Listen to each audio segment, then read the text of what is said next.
She was showing me this dance called TikTok. I go shopping, want it, then I cop it. She died dancing. 13 years old, dreams of becoming an attorney, dashed when the bullet that pierced through this window went through the family television, striking Amaria Jones in the neck. The last thought that I have of my baby is her reaching out and blood gashing out her neck. They talking about the police killing our the citizens. They killing each other off. Our kids are not safe no more, period. You can't sit on the porch. You can't even be in your own house. You're getting killed.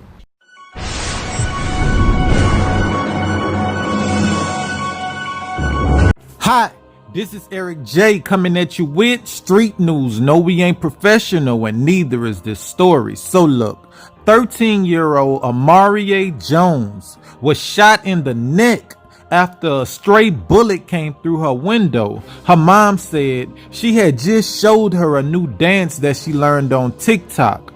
Let's go to the news footage. 102 people were shot in Chicago over the Father's Day weekend between Friday evening and 5 o'clock this morning. 13 were killed, including at least 4 children. Chicago Police Superintendent David Brown suggests a way to curb crime in the city.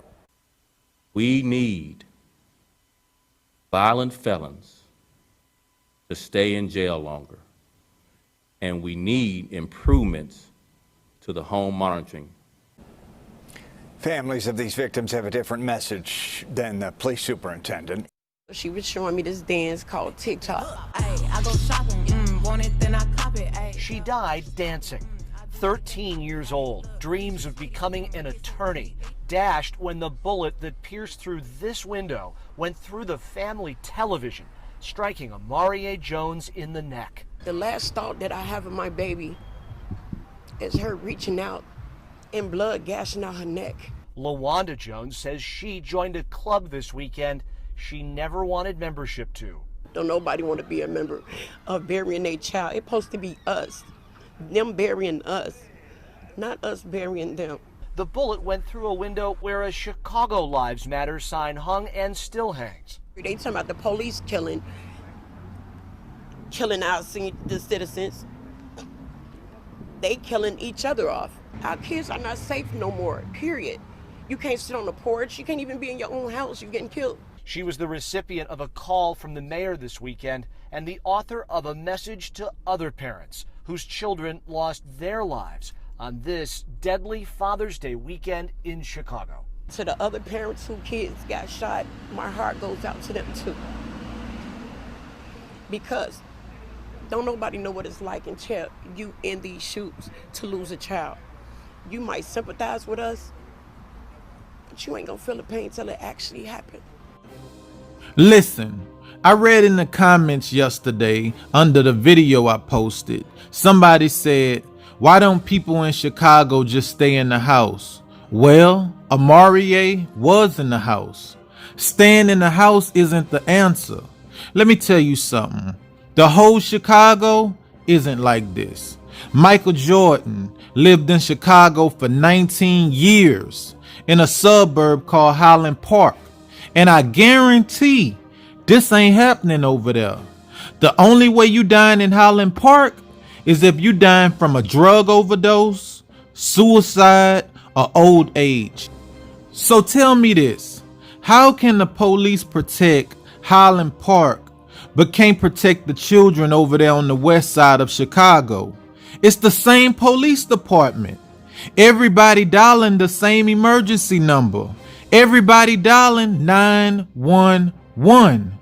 The only conclusion that I could come to is the police is protecting the rich people, and the people who not rich gotta fend for theyself.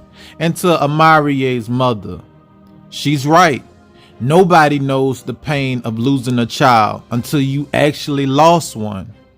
She said her daughter had a hand around her throat and couldn't talk, but she was reaching out to her. Imagine how long she gonna be seeing that image in her head. She said, I didn't want to bury my daughter. My daughter was supposed to bury me. Wow. How do you protect your children? Staying on the west side of Chicago. And clearly that police chief or that police captain, he do not have the answers. There's data out there that you could research that shows stiffer penalties do not deter crime. Think about it. How long have the death penalty been around? It's been around a long time. That have never stopped anyone from killing. Even after knowing people who done went to death row, it still never stopped anybody from killing. Well, I'm gonna keep them in jail longer. What about the ones who are out here right now that's not in jail?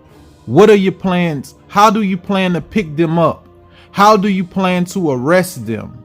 How can you guarantee the people on the west side of Chicago that they could go outside, that they could sit on the porch, that they could let their children walk to the store to get a piece of candy? What are the answers to those questions? Keeping them in jail? That's not an answer. How do you plan to get them to the jail?